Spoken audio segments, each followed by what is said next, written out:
मुरली गौरचन्द्राय राधिकायै तदालये कृष्णाय कृष्णभक्ताय तद्भक्ताय नमो नमः। वंशाकल्पतरुभ्यश्च कृपा सिन्धुभ्यैव च पतितानां पावनेभ्यो वैष्णवेभ्यो नमो नमः। आजानुलम्बितभुजौ कनकावदातौ संकीर्तनीकपितरौ कमलायताख्यौ विश्वम्भरौ द्विजवरौ युगधर्मपालौ वन्दे जगत्प्रियकरौ करुणावतारौ। अङ्गस्यामणिमछटाभिरभितो मिन्दीकृतिन्दिवरं जाड्यं जागुडरुचिसां विदधतं पटाम्बरं च श्रियां वृन्दारण्यविलासिनो हृदि लसत्दामाभिरामोदरं राधास्कन्दनिवेशितजलभुजं ध्यायेम दामोदरम्। महाम्बोधिस्थिरे कनकरुचिरे नीलशिखरे वसनप्रसादान्तः सहजबलभद्रेण बलिना सुभद्रा मध्यस्थसकलशूरसेवावसरदो जगन्नाथ स्वामी नयनपथगामी भवतु मे।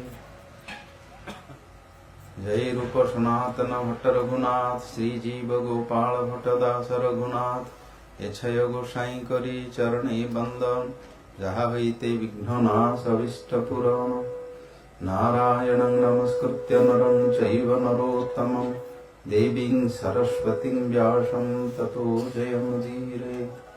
वृंदावनावनिपते जय सोम सौम मौळे सनक सनंदन सनातन नारदेभ्यः गोपीश्वर ब्रजविलासि जुगाङ्घ्रिपदे प्रेम प्रदच्छ निरुपाधि नमो नमस्ते। नमस्ते नरसिंहाय प्रह्लाददायिने हिरण्यकश्यपुर्वक्षः शीलटाङ्कनखालये भागीसाजस्य वदने लक्ष्मीर्यस्य च वक्षसि यस्यास्ते हृदये संवितं नृसिंहमहं भजे।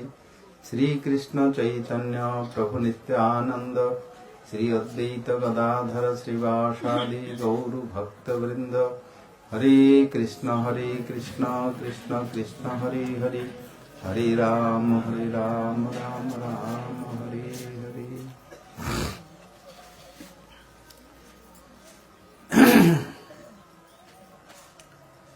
श्री श्री गुरु गौरांग राधा गोपीनाथ श्री श्री रामेश्वर भगवान एवं पीजे बजरंगवाली एवं श्रीमद् भागवत प्रभुंकर कृपारु निर्विघ्न आमर 7 दिन व्यापी यही कथा सत्र आज पंचम दिवस उपस्थित आउ 2 दिन पर आमर विश्राम हम। आमर गुरुपाद पद्म नित्यलीला प्रविष्ट विष्णुपाद स्त्रोत्र सतशील श्री भक्ति गोसाई महाराज पाद पद्म तंकर कृपा को स्मरण करी कृपा को भिक्षा करी अन्यान्य समस्त महात्मा गण वैष्णववृंद कृपा पूर्वक तंकर जो अनुभव कथा उपदेश देइछन्ति एवं परंपरार आचार्य वृंद श्रीमद् भागवत ग्रंथ को से मत तांकर भाव को बहुत तपस्या करी आम मान को दान करछन्ति। से समस्तंकर कृपारे जहाँ आम किसी अनुभव करिछि आमर साधन भजन आमर संयम आमे मनुष्य जीवन रे कौन श्रेष्ठत्व को पाई परिवा सुख पाई परिवा शांति पाई परिवा आनंद पाई परिवा ए जन्म रे जेते दिन बंची थिवा सेते दिन मृत्यु पर्यंत आमर कर्तव्य अछि शेष निश्वास पर्यंत कर्तव्य अछि।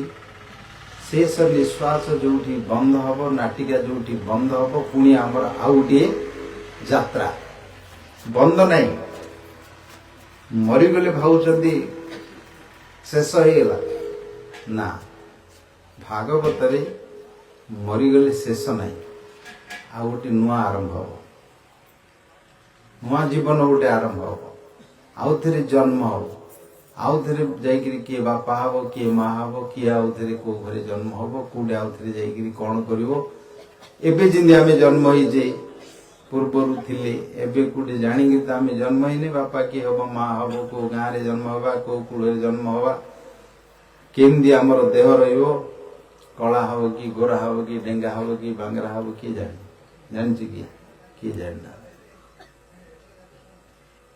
सेमती आमर आउ थे आरंभ हम चलती चलती पिला बेले जो शरीर जन्म है से शरीर अच्छी कि से शरीर ना कड़े गला जो मरीगला नुआ शरीर या पुराणा जाक पड़ू वैज्ञानिक माने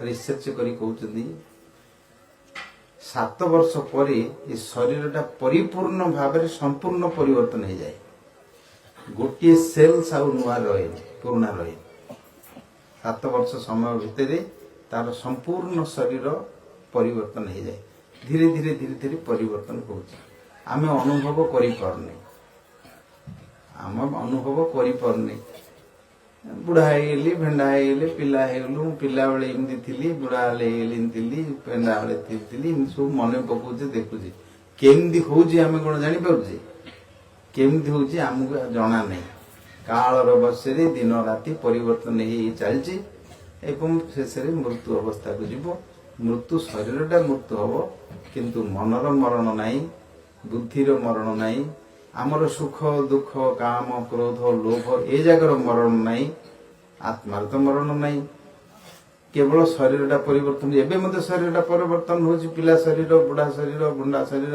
युवक शरीर एवं मत परिवर्तन हो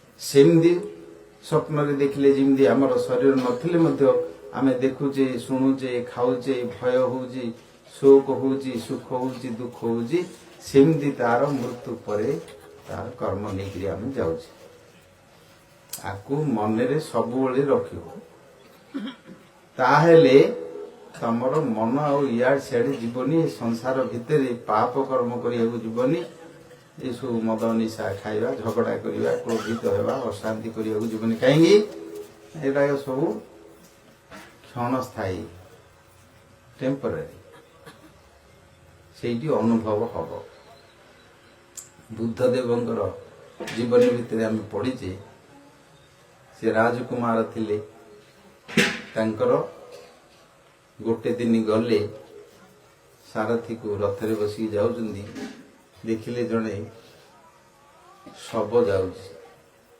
मरी जाइए लोकटा कोकेरे बांधिकी श्मशान नौ लोक कांदी कांदी जाऊँ ये कौन गोटे ना ये संसार जो मैंने जन्म होती से सब मर आम हेले मरिया ना आम हेले मरु तो मरिया जदि एटा जदि निश्चय अच्छे समस्त मरबार अच्छे ताले सब कौन ता भीतर घटना कहीं सब कर आउ गोटे दिन गला गोटे बाटे धरिक गोटे बुढ़ाटे जाऊँ नई नहीं बाटे धर ये कहीं देखिए जाऊ ना समस्ते संसार जी रही समस्ते बुढ़ा आमे बुढ़ा हवा आमे बाड़ी धरिकी चलिया पड़ो ताहले आबे आम एत युवक अच्छु आम एत बल अच्छे आमर सुंदर अच्छी बोलिकी अभिमान करिया कौन दरकार आउ गोटे दिन गला गोटे रोगी अच्छी बुझे जन्म मृत्यु जरा व्याधि रोगीटा को देखिले कांदुची सी कौन ना रोग समस्त अच्छे आउ गोटे दिन गले गोटे सन्यासी बसिक ध्यान कर ये कौन कर ये संसार अनित्य भाविकी मुक्ति पाइबा भगवान को ध्यान कर दिन निष्पत्ति नहीं बाहरी पड़े राजप्रसाद युवती स्त्री पुत्र गोटे थिले राहुल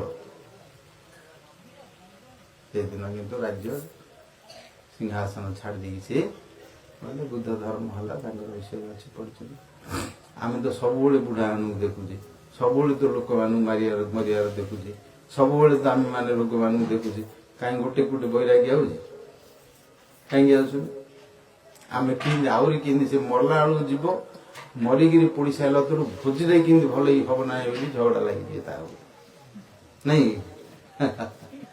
କଣ ଅଛି ତାର କଣ ଅଛି ସୁନା ରୂପା ଆଜି ତାକୁ ଆଗ ବାଣ୍ଟ ବୋଲିକିରି ଆଗ ଭାଇ ଭଉଣୀ ସମସ୍ତେ ଲାଗିଯିବେ ଝଗଡ଼ା କରିବେ ପଛେ ଆଉ ମଡ଼ ପୋଡ଼ିବାକୁ ବୋଲି କହିବେ ମଲା ପୂର୍ବରୁ କହିଦେଇଥିବେ ଝିଅ ମାନେ ବେଳେ ମତେ ସେ ଖାଜୁଟା ଦବୁ ମତେ ନୋଳିଟା ଦେବାର ଅଛି ତମ ଭଗବାନ ଦେଇଦେବ ବୁଝିଲ ୟାଙ୍କେ ମରୁ ବୋଲି ଆଉ ଚିନ୍ତା କରୁନାହାନ୍ତି এইটা হচ্ছে বড় আশ্চর্য কথা ভারତରେ ଧର୍ମରାଜ ବଡ ଆଶ୍ଚର୍ଯ୍ୟ କଣ ପଚାରିବାକୁ କହିଲେ ଏଇଟା ଲୋକ ଜାଣୁଛନ୍ତି ମରିବେ ବୋଲି ଦେଖୁଛନ୍ତି ମରିବେ ବୋଲିକି ଅହନି ଅହନି ଭୂତାଣି ଗଛନ୍ତି ଯମ ମନ୍ଦିରମ୍ ସେ ସାନ୍ ସ୍ଥିରତ୍ୱମ୍ ଇଚ୍ଛତି କି ମାହାଚର୍ଯ୍ୟ ଅତଃ ପରଃ ସବୁ ଦେଖିଲେ କହି ସବୁ ଜାଣୁଛନ୍ତି ମୁଁ କେମିତି ସବୁବେଳେ ରହିବି ମୋର ସବୁବେଳେ କେମିତି ସୁସ୍ଥ କରିବି ବୋଲି ସିନା ଚେଷ୍ଟା କରୁଛନ୍ତି ମରିବି ବୋଲିକି ଦେଖୁଛନ୍ତି ଜାଣୁଛନ୍ତି କିଛି କରୁନାହାନ୍ତି ସବୁବେଳେ ଏଇଟା ବଡ ଆଶ୍ଚର୍ଯ୍ୟ ବୋଲି କହୁଛନ୍ତି ଅସ୍ତୁ ଭଗବାନଙ୍କର କଥା ପ୍ରସଙ୍ଗରେ ଆମେ ଗତକାଲି ଭଗବାନ ଶ୍ରୀ ରାମଚନ୍ଦ୍ର ମର୍ଯ୍ୟାଦା ପୁରୁଷୋତ୍ତମର କଥା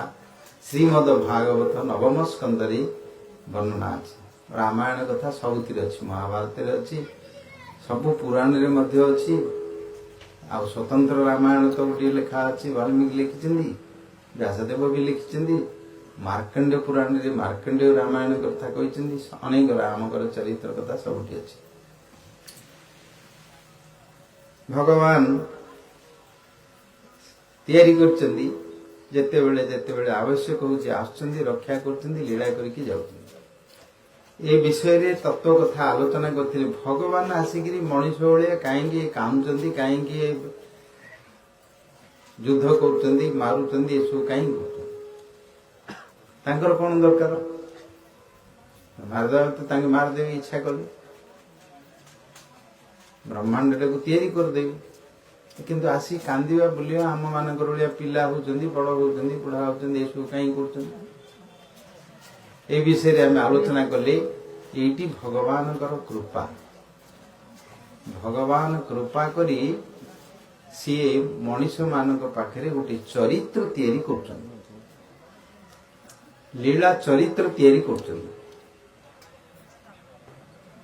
লীলা ଚରିତ୍ର ତିଆରି କଲେ କଣ ପାଇଁ କରୁଛନ୍ତି ନା ଏ ଲୋକମାନେ ଭକ୍ତମାନେ ଶୁଣିବେ ଶୁଣିଲେ ସେଇଟା ଶୁଣିବା ପାଇଁ ସୁଖପ୍ରଦ ଏବଂ ଭକ୍ତିଟି ବଢିବ ସଂସାର ପ୍ରତି ତାଙ୍କର ମନ କଟିଯିବ ଆଉ ଯେତେ ଅଛି ସବୁ ବେଦାନ୍ତ ଉପନିଷଦ ଇତ୍ୟାଦି ଅଛି ଯୋଉଠି ଲୀଳା ଚରିତ୍ର କଥା ନାହିଁ ତାକୁ ବୁଝିପାରିବେନି ମୁଁ କହିଛି ଗୋଟେ ପିଲାମାନଙ୍କ କଥା ଉଦାହରଣ ଦେଇଦେବି ପିଲା ଯାଉ ଯଦି ଗୋଟେ ଗପଟେ କହିବ ତାହେଲେ ସିଏ ଶୁଣିବ ଚରିତ୍ରଟେ କହିବ ବୋଲି ଶୁଣିବ ଆଉ ତାକୁ ଯଦି ଦର୍ଶନ କଥା କହିବ ତତ୍ତ୍ୱ କଥା ସିଏ କିଛି ବୁଝିପାରିବନି କାହିଁକି ନା ଚରିତ୍ର କଥାରେ ଗୋଟିଏ ପରେ ଗୋଟେ କଣ ହେଲା ତାପରେ କଣ ହେଲା ସୁଖ ହେଲା ଦୁଃଖ ହେଲା ତାଙ୍କ ଭିତରେ କେମିତି ଭୟ ହେଲା କିଏ କଣ କହିଲେ କଥା ହେଲେ ବାର୍ତ୍ତା ହେଲେ ଏଇ ସବୁ ତା ଭିତରେ ଚାଲିଛି ଚରିତ୍ର ଲୀଳା ସ୍ରୋତ ଧାରା ତାର ଗଙ୍ଗା ନଦୀ ଭଳି ବହୁଛି ସେଇ ଚରିତ୍ର କଥା ଯେତେବେଳେ ସାଧକ ଭକ୍ତ ମାନଙ୍କର ମୁଖରୁ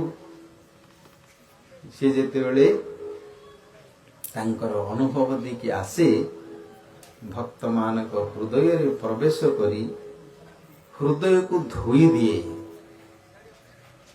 ବିଧୁନୋତି ସୁହୃତ ସତାମ ଭଗବାନ ତା ଭିତରେ ତାଙ୍କର କଥା ଚରିତ୍ର ଯେତେବେଳେ ଶୁଣନ୍ତି କଥା ଦ୍ୱାରା ହୃଦୟରେ ପ୍ରବେଶ କରନ୍ତି ଶୃଣ୍ୱନ୍ତଃ ସ କଥା କୃଷ୍ଣ ପୁଣ୍ୟ ଶ୍ରବଣ କୀର୍ତ୍ତନ ହୃଦୟନ୍ତସ୍ଥ ଅଭଦ୍ରାଣୀ ବିଧୁନୋତି ସୁହୃତ ସତାମ ଭାଗବତରେ କହିଲେ ଏ କଥା ମାଧ୍ୟମରେ ଭଗବାନ ସ୍ୱୟଂ ତାଙ୍କର ନାମ ତାଙ୍କର ରୂପ ତାଙ୍କର ଗୁଣ ତାଙ୍କର ଲୀଳା ଭିନ୍ନ ନାହିଁ ସେ ପ୍ରବେଶ କରିଯାନ୍ତି କେମିତି ପ୍ରବେଶ କରିଯାନ୍ତି ନା ପରମାତ୍ମା ରୂପରେ ପରମ ବ୍ରହ୍ମ ରୂପରେ ଭଗବାନଙ୍କ ରୂପରେ ପ୍ରଭୁଙ୍କ ରୂପରେ ବହନ୍ତ କରନ୍ତିନି କେମିତି ପ୍ରବେଶ କରନ୍ତି ନା ବନ୍ଧୁ ରୂପରେ ପ୍ରବେଶ କରନ୍ତି ସୁହୃତ ରୂପରେ ଫ୍ରେଣ୍ଡସିପ ଭଳି ଭିତରେ ପ୍ରବେଶ କରନ୍ତି ପଶିକିରି କଣ କରନ୍ତି ଏ କଥା ଦ୍ୱାରା ଗୁଣ ଚରିତ୍ର ଦ୍ୱାରା ହୃଦୟକୁ ନିର୍ମଳ କରିଦିଅନ୍ତି ବିଧୁନୋତି ବିଶେଷଣ ଧୁନୋତି ଧୋଇ ଦିଅନ୍ତି ନଦୀର ପାଣି ଗଲେ ଯେମିତି ତାକୁ ଧୋଇ ଦିଏ ନିର୍ମଳ କରିଦିଏ ସେମିତି ହୃଦୟରେ ଯୋଉ ଜନ୍ମ ଜନ୍ମାନ୍ତରର କାମ କ୍ରୋଧ ଲୋଭ ମଦ ମୋହ ମାତ୍ସର୍ଯ୍ୟ କେତେ କଣ ତାର ଯୋଉ ହୃଦୟ ଭିତରେ ପୂର୍ବ ଜନ୍ମର ସମସ୍ତଙ୍କର ରହିଛି, ତାର ଏପରିକି ଅବିଦ୍ୟା ପର୍ଯ୍ୟନ୍ତ କର୍ମ ସବୁ ଅଛି ଯୋଉଟାକ ସଞ୍ଚିତ ପ୍ରାରବ୍ଧ କ୍ରିୟମାଣ ପୂର୍ବ ରହିଛି, ସେଗୁଡ଼ିକୁ ସମୂଳରେ ତାକୁ ଧ୍ୱଂସ କରିଦେଇକି ଧୋଇ ଦିଅନ୍ତି। ଯୋଉ ଧୋଇ ଦିଅନ୍ତି ସେତେବେଳେ ତାର ହୃଦୟ ଭିତରେ କେତେବେଳେ ଆନନ୍ଦରେ ଆସୁଛି ଭଗବାନଙ୍କର ଚରିତ୍ର କଥା ଶୁଣିକିରି, କେତେବେଳେ ଭଗବାନଙ୍କର କରୁଣ କଥା ଶୁଣିକିରି ସେ ଦୁଃଖ ପାଇକିରି ଆଖିରୁ ଲୁହ ଝରୁଛି, କେତେବେଳେ ଭଗବାନଙ୍କର ବୀର ରସ କଥା ରୁଦ୍ର ରସ ଶୁଣିକିରି ସେତେବେଳେ ସିଏ ମଧ୍ୟ ରୋମାଞ୍ଚ ହେଇଯାଉଛି ଏବଂ ଭାବରେ ସାତ୍ବିକ ଭାବ ପରିବର୍ତ୍ତନ ହେଇଯାଉଛି। ଅଶ୍ରୁ କମ୍ପ ପୁଲକ ବିବର୍ଣ୍ଣ ଆଉ ମୂର୍ଚ୍ଛା ସ୍ତମ୍ଭ ସ୍ୱେଦ ଗଦଗଦ ଏ ସମସ୍ତ ବିକାର ଜାତ କରି ଆତ୍ମାକୁ ଚେତନମୟ ଆତ୍ମାକୁ ଚେତନତା କରି ତା ଭିତରେ ଥିବାର ଯେତେ ସମସ୍ତ ଲାଗିଛି ସବୁ ଏ କାମ କସ୍ମଳ କଳମଳ ତାକୁ ଧୋଇ ଦଉଛି ଏବଂ ମନରେ ପୂର୍ବରେ ପରେ ଯୋଉ ଆଶା ଗୁଡିକ ମଧ୍ୟ ଥିବ ଭୋଗ କରିବା ପାଇଁ ମନ ଭିତରେ କାମନା ଥିବ ଚିନ୍ତା ବାତରେ କରୁଥିବ, ସେ ଚିନ୍ତା ସବୁ ଧୋଇ ଦେଇକି ଭଗବାନ ତାଙ୍କର ଚିନ୍ତାକୁ ତାଙ୍କର ନାମକୁ ତାଙ୍କ ରୂପକୁ ସମସ୍ତ ସଂସାର ତିଆରି କରିଛନ୍ତି। ପିତା ପୁତ୍ର ଭାଇ ବନ୍ଧୁ ସ୍ତ୍ରୀ ସବୁ ଭିତରେ ସିଏ ହିଁ ଅଛନ୍ତି। ସବୁଗୁଡ଼ିକ ତାକୁ ଅନୁଭବ କରେଇକି ତାକୁ ଧୋଇକି ଶେଷରେ ଭଗବାନଙ୍କର ପାଦ ପଦ୍ମରେ ସେବା କରିବାର ତାର ଯୋଗ୍ୟତା ଲାଭ କରନ୍ତି ସେ ଆତ୍ମାକୁ। ଇଏ ହେଉଛି କଥାର ମହାତ୍ମ୍ୟ। କିନ୍ତୁ ଭକ୍ତ ମାନଙ୍କ ଛଡା ଆଉ ଅନ୍ୟମାନେ ଯୋଗୀ ଜ୍ଞାନୀ ଦାର୍ଶନିକ ଇତ୍ୟାଦି ସେମାନେ ଭାବନ୍ତି ଯାକ ସବୁ ଗପ ମାୟା, ଯାର ଯାର ଗପ ଅଛି ଇତିହାସ ଲେଖା ହଉଛି, ଷ୍ଟୋରି ଗୋଟେ ଲେଖୁଛନ୍ତି, କାଳ୍ପନିକ ଷ୍ଟୋରି ଗୋଟେ କରୁଛନ୍ତି, ଲେଖିକିରି ଜଣଙ୍କୁ ରାଜା ରାଣୀ କରୁଛନ୍ତି, ଏମିତି ସବୁ ବୋଲିକିରି ସେମାନଙ୍କର ଏପଟେ ରୁଚି ହୁଏନି। ଯେ ପର୍ଯ୍ୟନ୍ତ ଭକ୍ତ ମାନଙ୍କର ସଙ୍ଗ ଲାଭ କରିନାହାନ୍ତି, ତାଙ୍କର ମୁଖରୁ ଶ୍ରବଣ କରିନାହାନ୍ତି ଏବଂ ତାଙ୍କର ହୃଦୟର କଥାକୁ ଯେ ପର୍ଯ୍ୟନ୍ତ ଶୁଣି ନାହାନ୍ତି, ତାଙ୍କର ହୃଦୟ ଯେ ପର୍ଯ୍ୟନ୍ତ କଥା ରସ ଦ୍ୱାରା ଦ୍ରବୀଭୂତ ହେଇନି, ସେ ପର୍ଯ୍ୟନ୍ତ ସେମାନେ এই କର୍ମ ଧର୍ମ ଜ୍ଞାନ ଦାନ ବ୍ରତ ତପ ହୋମ ସନ୍ନ୍ୟାସ ଏକାଗ୍ର ବାତ ମୌନ ଇତ୍ୟାଦି ଆଚରଣ କରୁଛି। ଯେତେବେଳେ ଭକ୍ତି ଆସିବ ଭଗବାନଙ୍କର ନାମ ରୂପ ଗୁଣ ଲୀଳା ଶରଣାଗତ ହେଇକି ଭାବରେ ସ୍ନେହରେ ଯେମିତି ବାପା ମା ତାର ବାଚ୍ଚାଟିକୁ ପିଲାଟିକୁ ରଖିକି ତାକୁ କଥାଟା ଶୁଣିକିରି କଥା ନ କହି ପାରୁଥିଲେ ମଧ୍ୟ ପାଟିରେ ଟିକେ କଣ କହିଲେ ମଧ୍ୟ ଆନନ୍ଦ ଅନୁଭବ କରୁଛନ୍ତି, ସେମିତି ଭକ୍ତି ପଛରେ ସେ ଯୋଉଟା କହିବ ଭଗବାନ ତାକୁ ଆନନ୍ଦ, ଯେହେତୁ ତାଙ୍କର ଆଶ୍ରୟ ଶରଣାଗତ।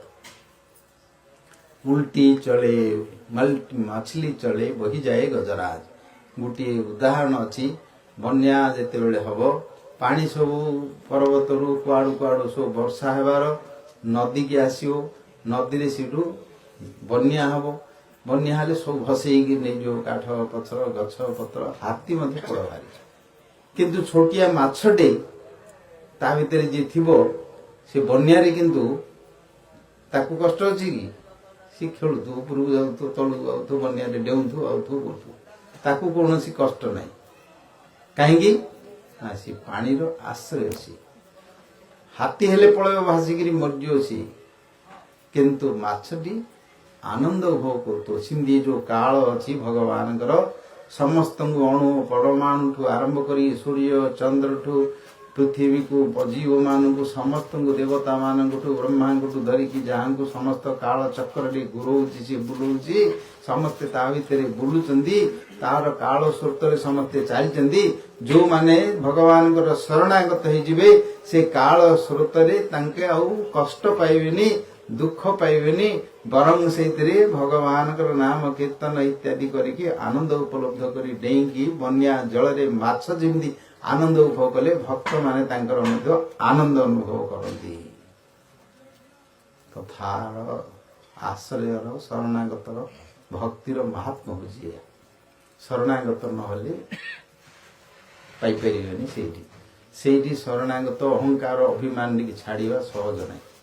ଯେ ପର୍ଯ୍ୟନ୍ତ ତାର ମହତ୍ଵ ସଙ୍ଗ ନ ହେଇଛି, ଭକ୍ତ ମାନଙ୍କର ସଙ୍ଗ ନ ହେଇଛି, ଏ ଅହଙ୍କାରଟିକୁ ଛାଡି ପାରିବେନି, ମମକାରଟି ଅଭିମାନଟିକୁ ଛାଡି ପାରିବେନି।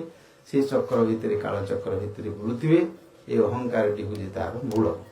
ସେଥିପାଇଁ ଭଗବାନ ଏଠି ଆସିକି ଚରିତ୍ର ସବୁ କରିଛନ୍ତି। ତାଙ୍କର ବୈକୁଣ୍ଠରୁ ଆଣିଲେ ଲକ୍ଷ୍ମୀ ଦେବୀ କି ଏଇଠି ଆଣିକି ଜନ୍ମ ହଉଛନ୍ତି, ସମସ୍ତଙ୍କୁ ପାର୍ଷଦ ମାନଙ୍କୁ ଆଣୁଛନ୍ତି, ପୂର୍ବର ଭକ୍ତ ମାନଙ୍କୁ ଆଣୁଛନ୍ତି, ଯୋଗୀ ମାନେ ଜ୍ଞାନୀ ମାନେ ମଧ୍ୟ ଦଣ୍ଡକାରଣ୍ୟରେ ଭଗବାନ ରାମଚନ୍ଦ୍ର ଯାଉଛନ୍ତି। ସେତେବେଳେ ହଜାର ହଜାର ଋଷିମୁନି ମାନେ ତପସ୍ୱୀ ମାନେ ଥିଲେ, ଜଟାଜୁଟ କରିକି ତାଙ୍କର ଶରୀର ଭିତରେ ନିଷ୍କଳଙ୍କ ହେଇକି ଥିଲେ। କାମନା ବାସନା କିଛି ନଥିଲା, ସଂସାରରେ କିଛି କରିବାର ନଥିଲା, ଭୋଗ କରିବାର କିଛି ନଥିଲା। ତାଙ୍କର ଆତ୍ମାରମଣ ହେଇକି ଆତ୍ମାରାମ ହେଇକି ଥିଲେ। ଭଗବାନ ପରମାତ୍ମା ପରମ ବ୍ରହ୍ମ ଭଗବାନ ବ୍ୟକ୍ତି ରୂପରେ ରହିକି ଯେତେବେଳେ ଯାଉଛନ୍ତି, ତାଙ୍କର ଚିତ୍ତ ଆକର୍ଷଣ ହେଲା, ଆତ୍ମା ଆକର୍ଷଣ ହେଲା। ସେତେବେଳେ ଦେଖିଲେ ଲକ୍ଷ୍ମୀ ଠାକୁରାଣୀ ସୀତା ଯାଉଛନ୍ତି, ଲକ୍ଷ୍ମଣ ଯାଉଛନ୍ତି। ଭାବିଲେ ମନରେ ଭଗବାନଙ୍କର ସେବା କରିବା। କି ଭାବରେ ସେବା କରିବେ? ସୀତାଙ୍କର ଆନୁଗତ୍ୟରେ ଯେମିତି ପତି ଭାବରେ, ପ୍ରିୟତମା ଭାବରେ, ଶୃଙ୍ଗାର ରସରେ, ଉଜ୍ଜ୍ୱଳ ରସରେ, ସବୁଠି ଯୋଉଠି ତାଙ୍କର ଭାବ ସବୁ ମୂଳ ଆଦି ରସରେ, ସେ ଭାବରେ ସେବା କରିବା ପାଇଁ ଭଗବାନଙ୍କୁ ପ୍ରାର୍ଥନା କଲେ। ତାଙ୍କର ତ କିଛି କାମନା ନାହିଁ, ସବୁ ନିଷ୍ପାପୀ ଥିଲେ, ଆତ୍ମାରାମୀ ଥିଲେ, ଇନ୍ଦ୍ରିୟାରାମୀ ନାହିଁ, ଏ ସଂସାର ଭୋଗ କରିବାର କିଛି ନାହିଁ ତାଙ୍କର। କିନ୍ତୁ ଭଗବାନଙ୍କୁ ଦେଖିଲେ ଆତ୍ମାରାମ ୟୌନୟୋ ନିର୍ଗନ୍ଧାପି ଗୁରୁକ୍ରମେ କୁର୍ମନ୍ତି ଅହେତୁକି ଭକ୍ତି ଏ ଖମ୍ବୁଦ ଗୁଣ ହରି। ସୁଖଦେବ ଗୋସ୍ୱାମୀଙ୍କ କଥା ପ୍ରଥମରେ କହୁଥିଲେ। ହରିଖ୍ରୀଷ୍ଟ ବନରେ ସେ ଲୀନ ହେଇଥିଲେ। ଭଗବାନଙ୍କର ଲୀଳା କଥା ଶ୍ରବଣ କରିବା ପରେ ପୁଣି ଆଉ ଥରେ ସିଏ ଆସିଲେ। କାହିଁକି? ଭଗବାନଙ୍କ ଲୀଳା କଥାରେ ଚରିତ୍ରରେ ବିଚିତ୍ରତା ଅଛି, ଆନନ୍ଦର ବିଚିତ୍ରତା ଅଛି। ଏକା ଏକା ବସିକିରି କୋଉଠି ଯାଇକି ରହିବ, ସେଇଟା ମଧ୍ୟ ଗୋଟେ ପ୍ରକାର ତାଙ୍କର ଆନନ୍ଦ ଥାଉଛି। କିନ୍ତୁ ଅନ୍ୟ ଆନନ୍ଦ ଅଛି, ଜଡ଼ ଭିତରେ ଆନନ୍ଦ ମଧ୍ୟ ଅଛି, ଅନିତ୍ୟ ହେଲେ ମଧ୍ୟ ଆନନ୍ଦ ଅଛି। କିନ୍ତୁ ସେ ଆନନ୍ଦ ଅଲଗା। ସେଥିପାଇଁ ସେମାନଙ୍କର ମଧ୍ୟ ଚିତ୍ତ ଆକର୍ଷଣ କରିଦିଅନ୍ତି। ମୁକ୍ତ ମାନେ ମଧ୍ୟ ନାରଦ ଇତ୍ୟାଦି ମଧ୍ୟ ତାଙ୍କର ନାମ ଧରିକି ଡାକୁଛନ୍ତି। ଚରିତ୍ର ତାଙ୍କର ସବୁ ପ୍ରଚାର କରୁଛନ୍ତି, କୀର୍ତ୍ତନ କରୁଛନ୍ତି, ଶ୍ରବଣ କରୁଛନ୍ତି, ସମସ୍ତେ କରୁଛନ୍ତି। ତାର ମାହାତ୍ମ୍ୟ ବୁଝିବା ଦରକାର। ଷ୍ଟୋରି ନାହିଁ, ଏଇଠି ହଉଛି ଭଗବାନଙ୍କର କୃପା, ଲୀଳା କରୁଛନ୍ତି ସେଥିରେ ଭକ୍ତ ମାନଙ୍କ ସହିତ। ତ ସେଇଠି ଭଗବାନ ରାମଚନ୍ଦ୍ରଙ୍କୁ ଦର୍ଶନ କରି ତାଙ୍କର ଭାବ ଆସିଲା। ଭଗବାନ କହିଲେ, ତମେ ଏ ମୋର ଲୀଳାରେ ତମକୁ ମୁଁ ଗ୍ରହଣ କରିପାରିବି ନାହିଁ। ଆଉ ଶୃଙ୍ଗାର ରସରେ ସୀତାଙ୍କ ଭଳି ସେବା କରିବାକୁ ଗଲେ ଏଇ ଜଟା ଜୁଟ ରଖିକିରି ବକଳ ପିନ୍ଧିକି ଏ ଭିତରେ କଣ ସେବା ହବ କି? ଏ ଉଜ୍ଜ୍ୱଳ ରସ ଶୃଙ୍ଗାର ରସରେ ସେବା କରିବାକୁ ଗଲେ ତା ଭିତରେ ଶୌଚ ହବ, ବସନ ହବ, ଭୂଷଣ ହବ, ସୌନ୍ଦର୍ଯ୍ୟ ହବ, କଳା ହବ, ଚାତୁରୀ ହବ, ସବୁ କଳା ବିଳାସ ତା ଭିତରେ ସବୁ ଆସିବ।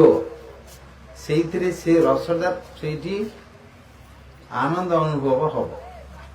ବେଶ ବସା ପଡ଼ିବାର ଅଛି, ବସନ ଭୂଷଣ ଲଗାଇ ଦେବାର ଅଛି, ପେଣ୍ଟିଂ ହେଇଥିବାର ଅଛି, ଭଲ ଲୁଗାପଟା ପିନ୍ଧିବାର ଅଛି, ସେଣ୍ଟ ଫେଣ୍ଟ ପକେଇ ଥିବାର ଅଛି, ଟିକେ ପିଆ ପିଇ କରୁଥିବାର ଅଛି। ଏସବୁ ସେ ରସରେ ସେଇଟା ହଉଛି ଉଦ୍ଦୀପନା, ଉଜ୍ଜ୍ୱଳ ରସରେ।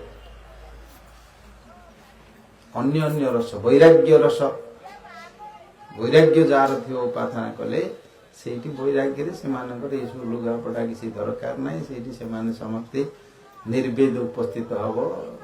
ଭଲ ଖାଇବେନି, ଭଲ ପିନ୍ଧିବେନି, ଭଲ ଲୁଗା କରିବେନି, ଭଲ କିଛି ତାଙ୍କର କିଛି ଆକର୍ଷଣ ନାହିଁ, ଇନ୍ଦ୍ରିୟ ମାନଙ୍କ ନାହିଁ। ଏଇଥିରେ କଣ ଭଲ ସବୁ କରିବାର ଅଛି, ଇନ୍ଦ୍ରିୟ ମାନଙ୍କ ଦ୍ଵାରା ସେବା କରିବାର ଅଛି।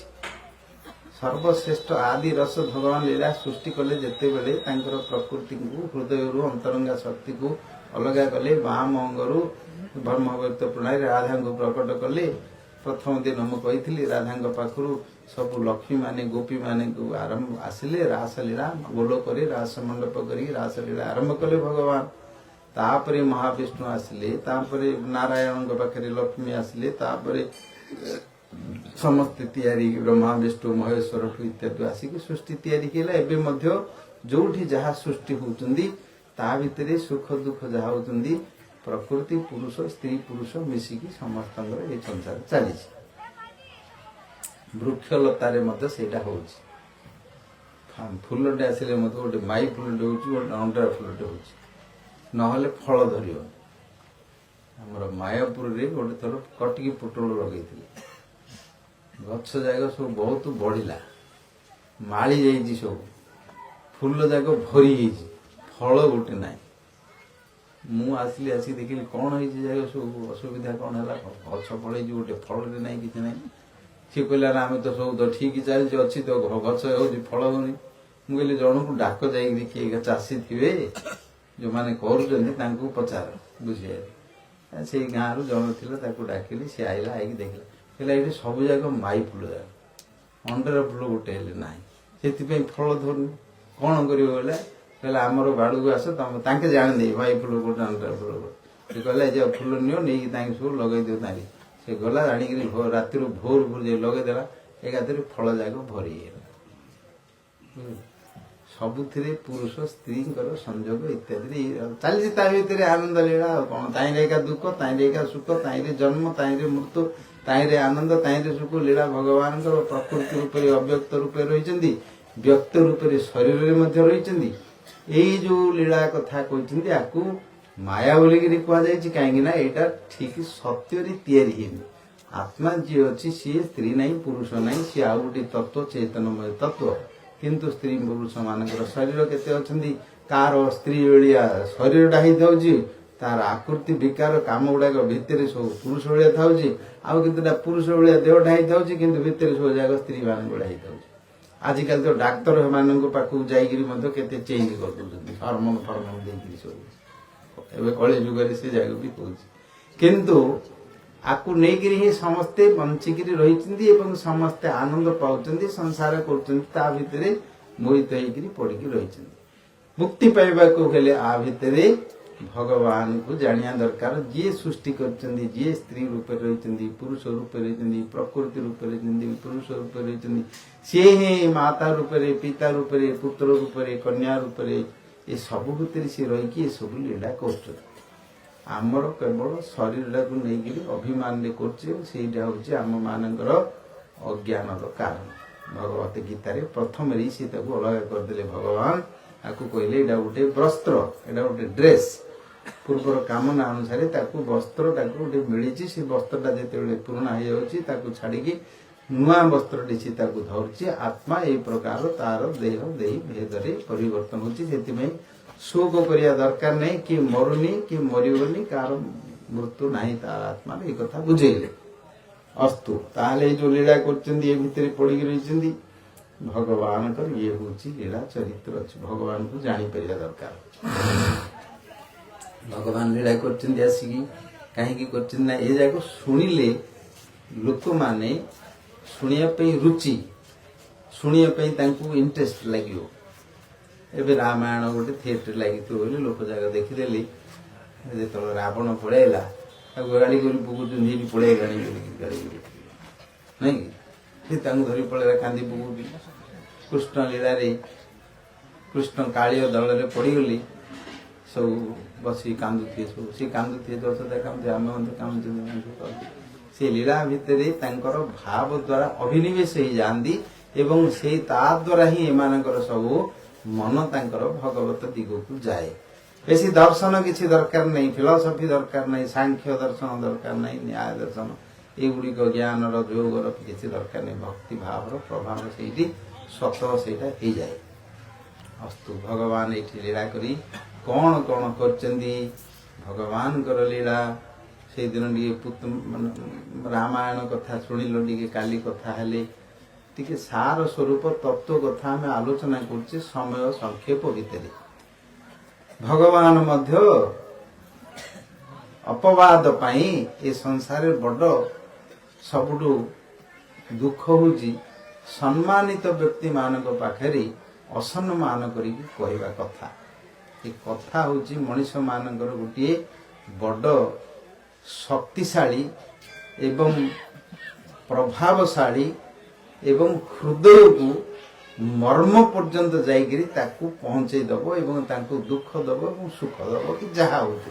କିଏ ଯଦି ତମକୁ କହିଦେଲା ଆଜ୍ଞା ଆପଣଙ୍କ ଭଳିଆ କିଏ ନାହିଁ, ଆପଣଙ୍କର କଥା ଯେମିତି ସୁନ୍ଦର, ଯେମିତି ଆମର ଭାଗ୍ୟ ଯେମିତି, କିନ୍ତୁ କହିଲା ବେଳେ ମନଟା ଫୁଲିଯିବ, କଣ ମାଗୁଛୁ ନେ ଦେଇଦିଏ। ରାଜା ମହାରାଜାଙ୍କ ପାଖରେ ସବୁ ଥିଲେ ନା ବନ୍ଦୀ ଭାଟ ସବୁ କହୁଥାନ୍ତି, ମଣିମା ଏମିତି ସିନ୍ଧି ହେଲେ କଣ ଆଜି 5 ବଣ ନେଇ ଆଉଟି ବୋଲି ଦେଇଦେଲେ, ସ୍ତୁତି କରୁଥାନ୍ତି, ସ୍ତୁତି ସ୍ତବ। ଏଇଟା ମଣିଷ ମାନଙ୍କଠୁ ଆରମ୍ଭ, ମଣିଷଠୁ ଦେବତା ଋଷି ମୁନି ପର୍ଯ୍ୟନ୍ତ ଏଇଟା ଯାଇଛି। ମଣିଷ ତଳକୁ ଯୋଉ ପଶୁ ପକ୍ଷୀ ମାନେ ଅଛନ୍ତି ତାଙ୍କୁ ସ୍ତୁତି ସ୍ତବ ପାଠ କୀର୍ତ୍ତନ ତାଙ୍କର କିଛି ନାହିଁ।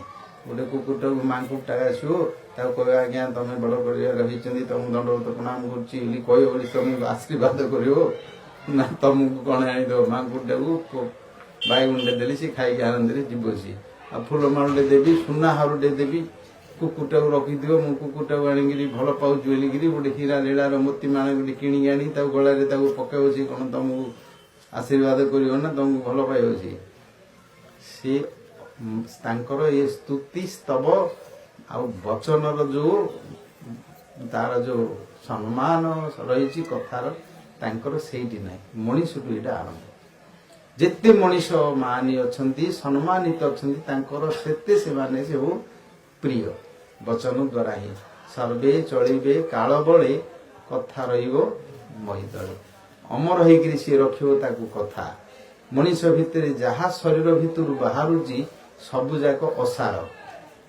ଯୋଉଟା ବାହାରୁଛି ଶରୀର ଭିତରୁ ସବୁ ଯାକ ଅସାର ମଇଳା। ଆଖିରୁ ବାହାରୁ ନାକରୁ ବାହାରୁ କାନରୁ ବାହାରୁ ପାଟିରୁ ବାହାରୁ ଝାଳ ହେଇକି ବାହାରୁ ସବୁ ଯାକ ଅସାର ଏକା ସବୁ ବାହାରୁଛି ଯୋଉଠି ବାହାରୁଛି। ଯଦି କିଛି ସାର ବାହାରିଲେ ମନୁଷ୍ୟ ଆନାନି ବଚକ ସାର। ବଚନଟି କଥାଟି ହିଁ ତାର ସାର। ସେଇ କଥା ଦ୍ୱାରା ହିଁ ମଣିଷ ତାକୁ ଯେତେ ମହାପୁରୁଷ ହେଇଛନ୍ତି ମହାନୁଭବୀ ହେଇଛନ୍ତି ତାଙ୍କର ଶିକ୍ଷା ଯୋଉଟା ଦେଇଛନ୍ତି ଅମର ହେଇକି ଲିପିବଦ୍ଧ ହେଇକି ରହିଛି ତାକୁ ଲୋକମାନେ ଶୁଣିକି ପରେ ତାକୁ ଆଚରଣ କରିକି ଯାଆନ୍ତି।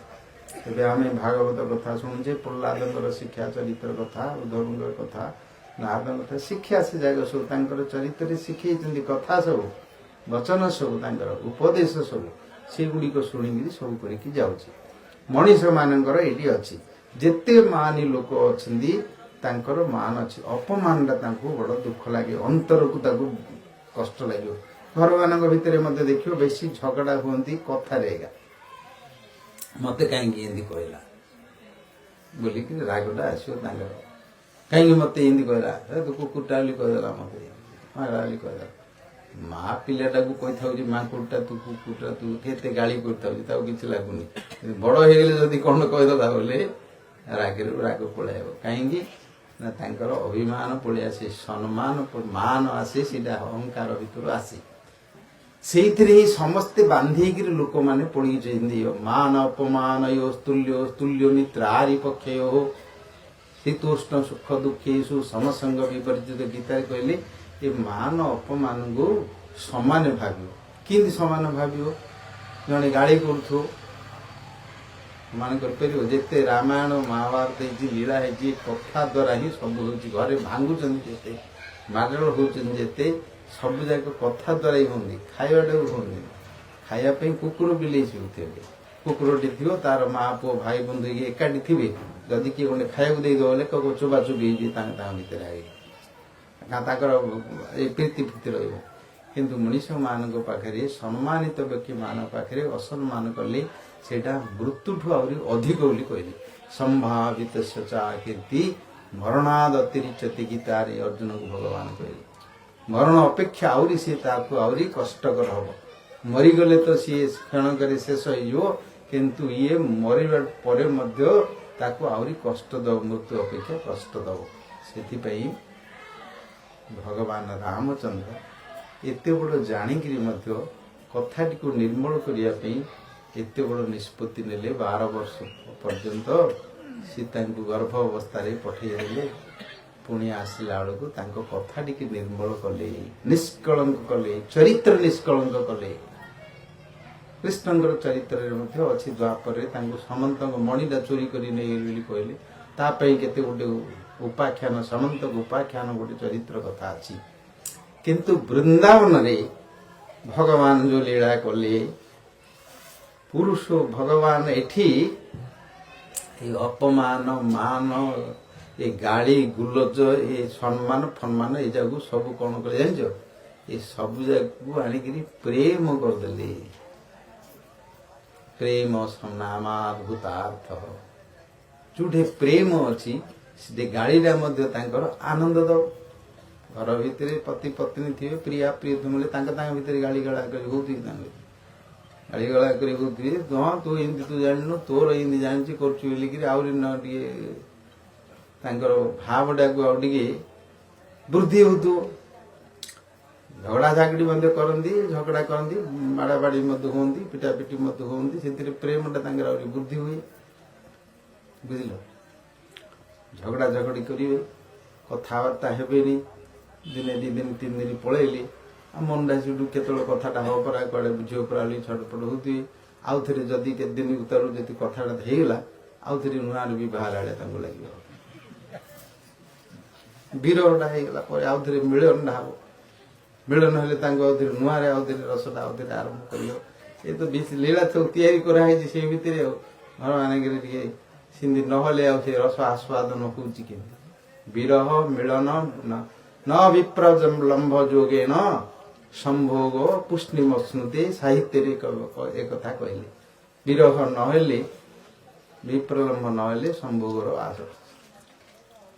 ପୁଷ୍ଟି ହଉନି ବୋଲି ସେଇଥିରେ କାବ୍ୟ ସାହିତ୍ୟରେ ତାକୁ ବର୍ଣ୍ଣନା କରିଛି। ଭକ୍ତି ସାହିତ୍ୟରେ କରିଛନ୍ତି, ବୃନ୍ଦାବନରେ ବି ସେଇଟା ହେଇଛି। ରାଧାରାଣୀଙ୍କର ବିରହ, ତାଙ୍କର ବିରହଟିକୁ ତାଙ୍କର ମାନଟିକୁ ନେବା ପାଇଁ ରାଧା ପ୍ରେମ ଲୀଳା ଆମର ଏଇଠି ଅଛି, ଦେଖିବ ନାଇଁ କି? ରାଗିଗଲେ ଗୀତ ଗୋବିନ୍ଦରେ ଅଛି। ଯିବା ସିଆଡ଼କୁ ଟିକେ ଚେଷ୍ଟା କରୁଛି ସେ ଭିତରକୁ ଯିବା ପାଇଁ, କିନ୍ତୁ ସେ ଭିତରେ ଲୀଳା କହିବାକୁ ଗଲେ ଏଗୁଡ଼ାକ ନ କହିଲେ, ଏସବୁ ନିର୍ମଳକୁ ନ କଲେ ସେ ଭିତରୁ ଯାଇପାରେ। ନହେଲେ ସବୁ ସାଂସାରିକ ଭଳିଆ ଭାବିବେ। ହଁ ମତେ ତ କହୁଛନ୍ତି, ତାଙ୍କେ ମଧ୍ୟ ସେମିତି କରୁଛନ୍ତି, ଆଉ କଣ ବୋଲି କହିବି। ସେଇଟାକୁ ବୁଝିବା ପାଇଁ ହେଲେ ତତ୍ତ୍ୱିକ ଭାବରେ ସେଇଠି ଯିବା ଦରକାର, ବୁଝିବା ପାଇଁ।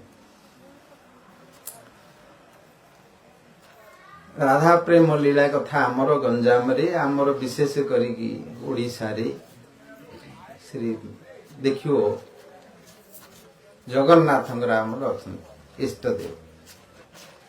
ରଥଯାତ୍ରା ସମୟରେ ଜଗନ୍ନାଥ ଯାଉଛନ୍ତି ଗୁଣ୍ଡିଚା ମନ୍ଦିର। କାହାକୁ ନେଇକି ଯାଉଛନ୍ତି ନା ଭାଇ ଭଉଣୀଙ୍କୁ ଧରିକି ଯାଉଛନ୍ତି। ବଳଦେବଙ୍କୁ ସୁଭଦ୍ରାଙ୍କୁ ଧରି ପଳାଉଛନ୍ତି। ଲକ୍ଷ୍ମୀ ଠାକୁରାଣୀ ରହିଯାଉଛନ୍ତି।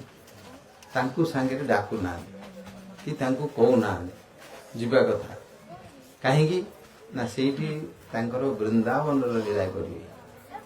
କଦାଚିତ କାଳିନ୍ଦୀ ତଟ ବିପିନ ସଙ୍ଗୀତ ତରଳ ବୁଦାଭିରି ନାରୀ ବଦନ କମଳା ଆସ୍ୱାଦ ମଧୁପ। ବୁଦା ଆଭିରି ନାରୀ ବଦନ କମଳା, ଆଭିରି ମାନେ ଗୋପୀ ମାନେ ତାଙ୍କର ବଦନ କମଳ ଆସ୍ୱାଦନ କରିବା ପାଇଁ ଭଗବାନ ଯୋଉ ଲୀଳା କରୁଥିଲେ, ସେଇ ଲୀଳା କରିବା ପାଇଁ କାଳିନ୍ଦୀ ତଟରେ ତାଙ୍କର ପରିଚୟକୁ ଦେଇକିରି କହୁଛନ୍ତି, ରମା ଶମ୍ଭୁ ବ୍ରହ୍ମା ମରପତି ଗଣେଶାର୍ଚିତ ରମା ଲକ୍ଷ୍ମୀ ଦେବୀ ଶମ୍ଭୁ ମହାଦେବ ବ୍ରହ୍ମା ଗଣେଶ ଯାହାର ପାଦ ପଦ୍ମଙ୍କୁ ଅର୍ଚ୍ଚନା କରୁଛନ୍ତି, ସେଇ ଜଗନ୍ନାଥ ସ୍ୱାମୀ ନୟନ ପଥର ଭଗାମୀ ହୁଅନ୍ତୁ ବୋଲି କହୁଛନ୍ତି। ଭୁଜେ ସଭ୍ୟ ବେଣୁ, ହାତରେ ବେଣୁ, ଶିରସି ଶିଖି ପିଛମ, ମସ୍ତକରେ ଇଆଡ଼େ ଶିଖି ପିଛ ମୟୂର ପିଞ୍ଛ, ମୟୂର ଶିଖି ପିଛମ, କଟିତଟେ ଦୁକୁଳମ, ନେତ୍ରାନ୍ତେ ସହଚରେ କଠାରୁ, ବାଙ୍କ ଚାହାଣୀରେ ଇଆଡ଼େ ଅନଉଛନ୍ତି ସହଚରୀ ମାନଙ୍କୁ ଦେଖିବା ପାଇଁ ଅନୟନ କରୁଛନ୍ତି। ଭଗବାନଙ୍କ ପାଖରେ ରସ ନାହିଁ, ତାଙ୍କ ପାଖରେ ରୂପ ନାହିଁ, ତାଙ୍କ ପାଖରେ ଗୁଣ ନାହିଁ, ତମ ପାଖକୁ ଗୋଡ଼ ପଳେଇଲା। ନଟବରସି ଅଖିଳ କଳା ଗୁରୁ ନମତ ସମସ୍ତ କଳାର ସିଏ ହଉଛନ୍ତି ପରିପୂର୍ଣ୍ଣ। ସିଏ ସେଥିପାଇଁ ତମ ପାଖରେ ଆସିଛି। ତାଙ୍କୁ କହିଦେବ ଆକାର ନାହିଁ, ତାଙ୍କର ଗୁଣ ନାହିଁ, ତାଙ୍କର ରୂପ ନାହିଁ, ଆଉ ତମ ପାଖରେ ପଳେଇଲା ସବୁ। ତମେ ଗୋଟେ ଗୋଟେ ଭଗବାନ ହେଇଗଲ, ତାହେଲେ ସେଲ୍ଫ ମ୍ୟାନିଫେଷ୍ଟେଡ ହେଇଗଲ। ୟାଙ୍କର ଦର୍ଶନ ବିଚାର ଏକା ଭୁଲ। ତ ଭଗବାନ ସେଠି ଶିରସି ଶିଖି ପିଛମ କଟିତଟି ଦୁକୁଳମ ନେତ୍ରାନ୍ତେ ସହଚରୀ କଟାକ୍ଷିବିଦ। ଯାହା ହଉ ଆଉ ଗୋଟେ ଶ୍ଲୋକରେ ପରମ ବ୍ରହ୍ମ ପୀଡ଼ କୁବଳୟ ଦଳୋତ୍ଫୁଲ୍ଲନୟୋନୋ ନିବାସୀ ନୀଳାଦ୍ରୌ ନିହିତ ଚରଣାନନ୍ଦ ଶିରସି ରସାନନ୍ଦୀ ରାଧା ସରସ ବପୁରାଲିଙ୍ଗନ ସୁଖ। ରସାନନ୍ଦୀ ରାଧା ସରସ ରସ ବାପୁ ଆଲିଙ୍ଗନ ସୁଖ ଯସ୍ୟ ସ ଜଗନ୍ନାଥ ସ୍ୱାମୀ ମମ ନୟନ ପଥଗାମୀ ଭବତୁ। ତାକୁ ଦେଖି ଭଗବାନଙ୍କର ହାତ ନାହିଁ, ତାଙ୍କର ଗୋଡ଼ ନାହିଁ, ତାଙ୍କର ଉପ ନାହିଁ, ତାଙ୍କର ଗୁଣ ନାହିଁ, କେତେ କ'ଣ କହିଥାଉଛନ୍ତି। ବଡ଼ ବଡ଼ ପଣ୍ଡିତ ଯାକ, ସାହିତ୍ୟ ଯାକ, କଥାକାର ଯାକ ଏମିତି ସବୁ ଇଆଡ଼ୁ ସିଆଡ଼ୁ କହନ୍ତି, କିନ୍ତୁ ତାଙ୍କର ସ୍ୱରୂପ ରସ ବୈଶ ସେଇଟାକୁ ଜାଣନ୍ତି। ତ ଜଗନ୍ନାଥ ଯେତେବେଳେ ବୃନ୍ଦାବନ ଯାଉଛନ୍ତି, ବୃନ୍ଦାବନରେ ମାଧୁର୍ଯ୍ୟ ଲୀଳା, ଐଶ୍ୱର୍ଯ୍ୟ ଲୀଳା ନାହିଁ। ଐଶ୍ୱର୍ଯ୍ୟ ଲୀଳା ଦ୍ୱାରକାରେ କଲେ। ରାଜା ହେଲେ, ମନ୍ତ୍ରୀମାନେ ଥିଲେ, ସୈନ୍ୟ ସାମନ୍ତ ଥିଲେ, ଉଆସ ଥିଲା। ଏଇଠି ତ ସବୁ ଗୋପାଳ ମାନେ, ଗାଈ ମାନେ ଥିଲେ, ବନରେ ରହୁଥିଲେ, ଚରିଥିଲେ, କ୍ଷୀର ଦଉଥିଲେ। ଏମିତି ସବୁ ଲୀଳା ଏଇଠି କରୁଛନ୍ତି। ଏଇଠି ସମ୍ମାନ ଫମ୍ମାନ କିଛି ତାଙ୍କର ଚାହାନ୍ତିନି। ସିଏ ତାକୁ ମାଧୁର୍ଯ୍ୟ ଲୀଳା ବୋଲି ମଧୁର ବୋଲି ଆମର ଶାସ୍ତ୍ରରେ ରସିକ ଗଣ ଆଚାର୍ଯ୍ୟ ଗଣ ତାକୁ ଆଖ୍ୟା ଦେଇଛନ୍ତି ମାଧୁର୍ଯ୍ୟ ଲୀଳା। ଏଇଟାକୁ ଐଶ୍ୱର୍ଯ୍ୟ ଲୀଳା ବୋଲି ଦି ଭାଗ କରିଛନ୍ତି। ଐଶ୍ୱର୍ଯ୍ୟଟା ସମସ୍ତେ ଜାଣୁଛନ୍ତି, ଗାଁ ପଇସା ଘର ଜଣା ଆପଣା ସବୁ ରହିଛନ୍ତି ବୋଲି ଦେଖିଲେ ଲୋକମାନଙ୍କର ଆସୁଛି। ମାଧୁର୍ଯ୍ୟ ଲୀଳାରେ ସେଇଥିରେ ଏ ଯାକ କିଛି ନାହିଁ, କେବଳ ଭାବର ଶୁଦ୍ଧ ଭାବର ଆଦାନ ପ୍ରଦାନ, ପ୍ରେମର ସେଠି ଆସିବ। ବାହାରର ଐଶ୍ୱର୍ଯ୍ୟ ତା ଉପରେ ପ୍ରଭାବ ନାହିଁ। ଯଶୋଦା ମା ଦିନେ କୃଷ୍ଣଙ୍କର ସେବା କରୁଛନ୍ତି ବାତ୍ସଲ୍ୟ ଭାବରେ, କୋଟରେ ଧରିଛନ୍ତି, ଧରିକିରି ପିଲାରେ ତାଙ୍କୁ ମା ମାନେ ସବୁ ଲଗେଇ ଥାଉଛନ୍ତି, ହଳଦୀ ଲଗାଉଥିବେ, ତେଲ ଲଗାଉଥିବେ, କଣ ଲଗାଉଥିବେ। ସେ ପିଲାଟା କାନ୍ଦୁଥିଲେ ମଧ୍ୟ ଛାଉଁ ନଥିବେ ତାକୁ, ସିଏ ଚାହୁଁନି। କାହିଁ ଆଙ୍କୁ କଣ ଦରକାର, ସିଏ କାନ୍ଦୁଛି ନା, ଆଙ୍କୁ ଆନନ୍ଦ ଦରକାର, ତାକୁ ଦରକାର ନାହିଁ। କିନ୍ତୁ ତାକୁ ଆଙ୍କେ ଛାଡ଼ିଲେ, ଆଙ୍କୁ ଆନନ୍ଦ ଦରକାର। ତାକୁ ସୁନ୍ଦର ହେଇଗଲେ ଦେଖିଲେ ମୋ ପିଲାଟା ସୁନ୍ଦର ବୋଲି ଆଙ୍କୁ ଆନନ୍ଦ ଲାଗିବ। ତାକୁ କରିକିରି ବସିଛନ୍ତି, ତାକୁ ଛାଡୁନାହାନ୍ତି। ସିଏ ସବୁ ବିଜୟରେ ହେଇଗଲେଣି, ବୁଝିଲ। ରସ ଆସ୍ୱାଦନ କରୁଛନ୍ତି, ରୂପ ଆସ୍ୱାଦନ କରୁଛନ୍ତି, ତାଙ୍କୁ ଟିକେ ପୋଛି ଦଉଛନ୍ତି, ତାଙ୍କୁ ଟିକେ କଳା ଲଗେଇ ଦଉଛନ୍ତି, ତାଙ୍କୁ ଟିକେ ଲଗେଇ ଦଉଛନ୍ତି, ତାକୁ ବେଶ କରୁଛନ୍ତି, ଏମିତି କରୁଛନ୍ତି, ଗୀତ ଗାଉଛନ୍ତି, ଧରି ବଳ କରୁଛନ୍ତି, ବିଜୟରେ ହେଇଗଲେଣି। ଦେଖ କଣ କରିବା। ସେଇଠୁ କଣ କଲେ, କରିଦେଲେ, ଯେମିତି କରିଦେଲେ ଦେଖିଲେ ତା ଭିତରେ ସାରା ବ୍ରହ୍ମାଣ୍ଡ ବିଶ୍ୱରୂପକୁ ଦେଖିଲେ। ତା ଦିଥର ବିଶ୍ୱରୂପ ଦେଖିଛନ୍ତି। ବିଶ୍ୱରୂପ ଦେଖିଲେ କଣ ଦେଖୁଛନ୍ତି, ତା ଭିତରେ ସୂର୍ଯ୍ୟ, ଚନ୍ଦ୍ର, ନକ୍ଷତ୍ର, ଆକାଶ, ପୃଥିବୀ ଆଉ ପର୍ବତ, ନଦୀଠୁ ଆରମ୍ଭ କରି ସବୁ ଯାକୁ ଦେଖି ଦେଇଛନ୍ତି। ଇଆଡେ ଯେତେବେଳେ ଦେଖିଦେଲି, ସିଆଡେ ଯୋଉ ତାଙ୍କୁ ଅଣ୍ଡଳା ଅଣ୍ଡଳି କରିକିରି ଯୋଉ ସବୁ ପକଉଥିଲେ ସେଟାକୁ ଭୁଲିଗଲେ, ବିଜାରିଆ କରୁଥିଲେ ସେଠି, ବୁଝିଲ। ଦେଖିଦେଲେ, ଦେଖିଦେବା ପରେ ତଟସ୍ଥ ହେଇଗଲେ, ବିସ୍ମୟ ହେଇଗଲେ, ଆଶ୍ଚର୍ଯ୍ୟ ରସରେ ସମ୍ପୂର୍ଣ୍ଣ ହେଇଗଲେ, ବିସ୍ମୟ ହେଇଗଲେ। ଅର୍ଜୁନ ଯେମିତି ବିଶ୍ୱରୂପ ଦେଖିଦେଲେ, ଆଶ୍ଚର୍ଯ୍ୟ ବିସ୍ମୟ ହେଇଗଲେ, ଜାଣିପାରିଲେନି ଇଏ କଣ କଲେ। କିନ୍ତୁ ଏଇଠି କଣ କଲେ, ଯଶୋଦା କଣ ସବୁ ଦେଖିଲେ। ଅର୍ଜୁନ ଦେଖି ଭୟଭୀତ ହେଇଗଲେ, କହିଲେ କିଏ ସେ ଉଗ୍ର ରୂପ, ସବୁ ଜାଗ ଦେଖିଲେ, ତାଙ୍କ ଭିତରେ ଦେଖିଲେ। ଓ ସ୍ୟ କିଏ ସେ ତମେ, ମୁଁ ତମକୁ ସଖା ବୋଲୁଥିଲି, ମୁଁ ତମକୁ ଯାଦବ ବୋଲି ଡାକୁଥିଲି। ହେ ଯାଦବ, ହେ ସଖେତି ପ୍ରଣୟନ ବାପି ଭୋଜନ ଆଜନ ଆସନ ବସନ ଶୟନେଷୁ ସଖେତି ମତ୍ୱା ପ୍ରସଭଂ ଯଦୁକ୍ତମ୍। ହେ କୃଷ୍ଣ, ହେ ଯାଦବ, ହେ ସଖେତି ଅଜାନତା ମହିମାनं ତବେଦମ୍ ମୟା ପ୍ରଣୟନ ପ୍ରମଦେନ ଅପି। ପ୍ରଣୟରେ, ସଖା ଭାବରେ, ମିତ୍ର ଭାବରେ ମୁଁ ତମକୁ ହେ ଯାଦବ, ହେ ସଖା ଆସ ବସ ବୋଲିକି ଶୋଇକିରି ତମକୁ ଡାକିକିରି କରୁଥିଲି, ନ ଜାଣିକିରି କ୍ଷମସ୍ୱ ମା, ମତେ କ୍ଷମା କର ବୋଲି ତାଙ୍କ ପାଖରେ ପ୍ରାର୍ଥନା କଲେ। କୋଉଠି ଗୀତାରେ ଅର୍ଜୁନଙ୍କୁ ଦେଖିଲେ, କୁରୁକ୍ଷେତ୍ରରେ ଭୟଭୀତ ହେଇଗଲେ, ତାଙ୍କର ଭାବ ପରିବର୍ତ୍ତନ ହେଇଗଲା। ଯଶୋଦା ମା ଦେଖିଲେ, ବିଶ୍ୱରୂପ ସେମିତି ଦେଖେଇଲେ, ତାଙ୍କୁ ସବୁ ଦେଖିଲେ। ଦେଖି ସାରିବା ପରେ ପାଟିଟା ବନ୍ଦ ହେଇଗଲା। ନାଇଁ ଦେଖିଲେ, ମୁଁ କାହିଁକି ଦେଖିଲି, ମୋର ପିଲା ଭିତରେ କାହିଁକି ମୁଁ ଦେଖିଲି, କଣ ଯାକ ଏ ଯାକ ଦେଖିଲି, କୁଆଡେ ଭୂତ ଡାଣି ଫାଣି ମୋ ପିଲାକୁ ଲାଗି ବୋଲିକି ଯାଇକିରି ଗୋରୁ ଲାଙ୍ଗୁଳିରେ ଝାଡ଼ି ଦେଇକିରି ଗୋରୁ ମୁତ ଟିକେ ପିଆଇ ଦେଲେ। ଗୌରୁ ପ୍ରେମାନନ୍ଦ ଆଙ୍କ ପାଖରେ ଐଶ୍ୱର୍ଯ୍ୟ କାମ କଲାନି, ଆଙ୍କ ପାଖରେ ଭୟ ହେଲାନି, ଆଙ୍କ ପାଖରେ ବିସ୍ମ ହେଲାନି। ସେଟା ମାଧୁର୍ଯ୍ୟ ରୂପରେ ପରିଣତ ହେଲା। ବୁଝିଲ କଣ ମାଧୁର୍ଯ୍ୟ କଣ? କାହିଁକି ନା ଏଇଥିରେ ମମତା ବେଶୀ। ମୋର ପୁଅର କଣ ହେଇଯିବ, କାଳେ ମୋର ପୁଅର କଣ ଦେହ ଖରାପ ହେଇଯିବ, ଏ ଜାଗା କାହିଁକି ମୁଁ ଦେଖିଲି, କୁଆଡେ କୁଆଡେ ଭୂତ ଆଉଥରେ କୁଆଡେ ପୁତନା କିଏ କୁଆଡେ କୁଆଡେ ପଳେଇଲା କି କଣ ହେଲା, ବୁଝିଲ। ତାଙ୍କୁ ଝଡା ଫୁଙ୍କା କରିକି ଡାକିଦେଲେ, ଆଉଥରେ ଗୁଣିଆ ଫୁଣିଆକୁ ଡାକି ଆଣିଦେଲି, ଡଉଁରିଆ ଫୁଁରିଆ ଗୋଟେ ଆଉଥରେ ବାନ୍ଧିଦେଲେ, ବୁଝିଲ। এই ପ୍ରକାର ହଉଛି ବୃନ୍ଦାବନର ଲୀଳା। ଗୋଟେ ଥର ଦେଖିଲେ ଆଉଥରେ ମାଟି ଖାଇଲେ। ଭଗବାନ ବସିଛନ୍ତି, ସବୁ ପିଲାମାନେ ସେମାନେ ସବୁ ପୂର୍ବରୁ ନିଷ୍କାମ ଭାବରେ ଭଗବାନଙ୍କର ଭକ୍ତି କରିଛନ୍ତି। ତ ସେମାନଙ୍କର ଭକ୍ତିରେ ଭଗବାନ ଭାବରେ ଭୋଳ ହେଇକି ସେ ତାଙ୍କର ଚରଣ ରେଣୁ, ଚରଣ ଧୂଳି ଏକାଶରେ କହିଛନ୍ତି, ପୁୟତେ ତଦଙ୍ଘ୍ରି ଚେରୁଣୁ ବି, ତାକୁ ଭଗବାନ ଲେପନ କରିକି ଶରୀରରେ ଖାଉଛନ୍ତି। ସେ ଭାବରେ ସେ ଖାଉଛନ୍ତି। ତାଙ୍କ ପାଖରେ ପିଲା ଯାକ ଥିଲେ, ସୁଦାମ, ସୁବଳ, ତକ କୃଷ୍ଣ, ଏମିତି ସବୁ ଥିଲେ। ସବୁ ବଳରାମ ମଧ୍ୟ ଅଛନ୍ତି। बयस 2-3 वर्षर पिला जाक सब देखि खाउछन् से बसी कहले ई काना माटी खाउछ हे काई माटी खाउछ छे देह खराब हो शुणी मान पाक आगे माटी पिला जाक माटी खाई दे झोड़ा पड़े खाई दे गोटे लोकटे गोटे गेंडा डू खाई देइछला गोटे पिला केनरा चालुला जाई विदेश रे से कहूला पिला बेले गेंडा चाल चली जाता पिला जाक तो हामुड़े कि तो जानना जोड़ा पाटे पूरे दे माटी नहीं बुड़ी नहीं लुगा नहीं पड़ा नहीं सब जाए पाटे पूरे दे गोटे गेंडा डू पाटे पूरे देला कहूला पिला तो अज्ञान तांकर किछि ज्ञान न था पशु पक्षी मानकर ज्ञान था तांके जोड़ा सेटा खाइबेनि पिला मानकर किछि ज्ञान न था निआंडा पाटे पूरे दे पाने मरजी सब तो सेठी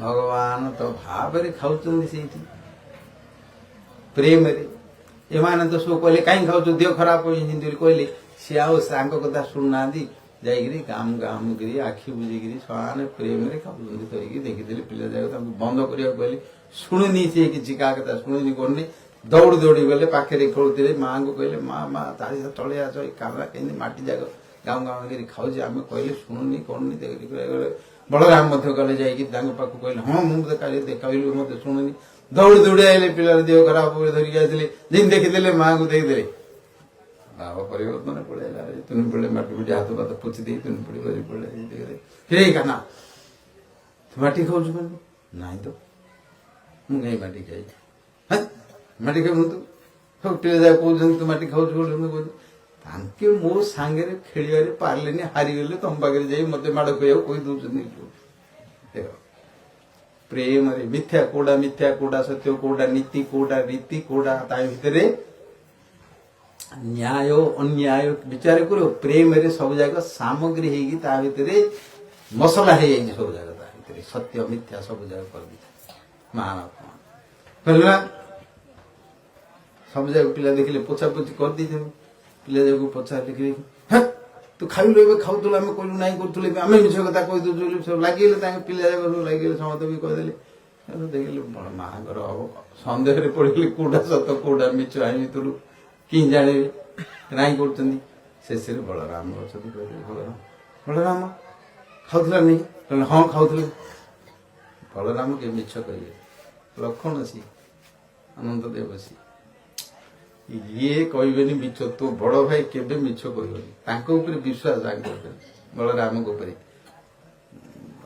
बल अधिक उच्चारे अधिक बड़ भाई आई लक्षण सबुथ बड़ होते हम ना तार सब बड़ तो भाई केबे मिछ कथा कह तू निश्चय खाई पड़गली सन्धि भितर इे शंकर से मिछ कौन कही कौन शेष कहते मुझे खाऊँ मु खाई मो पाटा देखु हाँ देखे आ करदे देखिले भितर सूर्य चंद्र माटी पर्वत सब जगह देखुं बुझल देखी देखी देखी देखी देखी शेष विस्मय हो गल बुझे कौन बुझिपारे शेष पार्टी बंद होगा जो देखिले कौन है कहीं सब देखुची कौन है मो पिला भितर कौन भूत डाणी फाणी कौन पशि जगह बोधे मन में भाविकी आउ थे देखिए झड़ा फुंका कर पोड़े धरी गले नहीं काखे बसईकी नहीं झाड़देले देखिए गोरु लांगुले लगे आउ थे रक्षा बंधन कर बंधन कर ये हूँ वृंदावन लीला ऐश्वर्य थे माधुर्य क्रोड़ीभूत से कौटा मिथ्या कौटा सत्य माटी खाया मिथ्या पिला ने कहटा मिथ्या ना कृष्ण कहटा मिथ्या ना जशोदा माँ देखा मिथ्या कौटा मिथ्या कौटा सत कहीपर कौटा मिथ्या कौटा सत कह कौटा मिथ्या कौटा सत मुह्यंती जत सूर्य बुद्धि हजिज ज्ञानी मानकर योगी मानकर सब दार्शनिक मानकर ब्रह्मा इत्यादि से मोहित पड़े किसी निर्मल कर कौटा भितर राइट कौटा भितर रंग सब जाक सत्य माटी खाइबे कौन ब्रह्मांड तो देह भितर अच्छे खाइबार कौन अच्छी भितर नहीं यही जो भगवान श्रीकृष्ण लीला चरित्र गोटे समय सर्वज्ञ भगवत परिपूर्ण से समय किसी जानी ना जो साधारण बापा माँ पाखे अज्ञ बालक सखा मान पाखे प्रिय सखा सखी मानक पाखे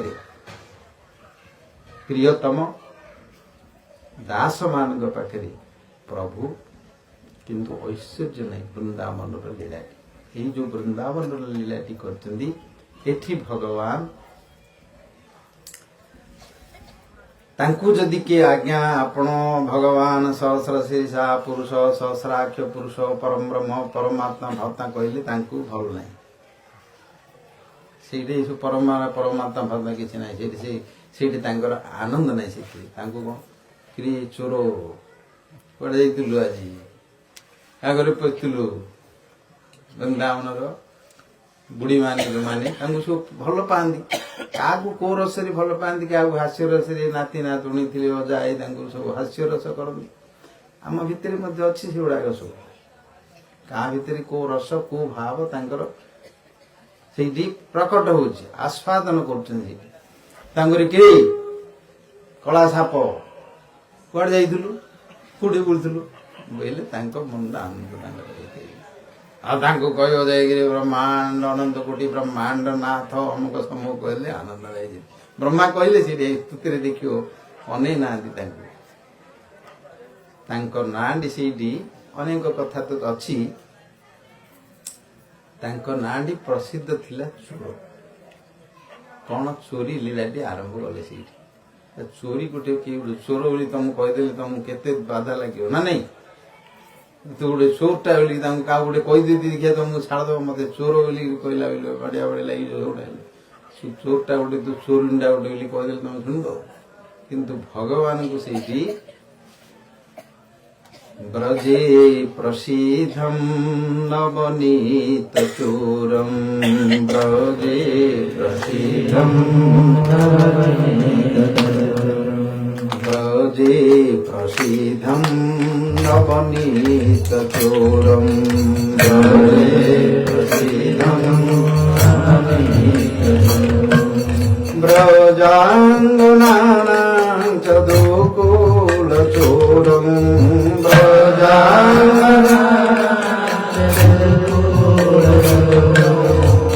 ब्रजांगनानां चदुकूल चोरम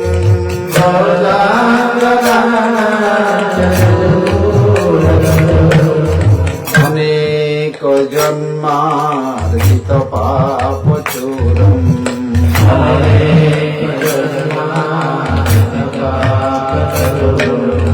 अनेक जन्मार्जित पाप चोरम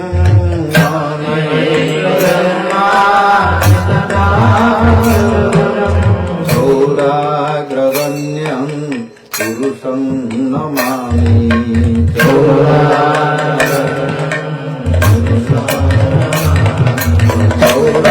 चोराग्रगण्यं पुरुषं नमामि चोराग्रगण्यं पुरुषं नमामि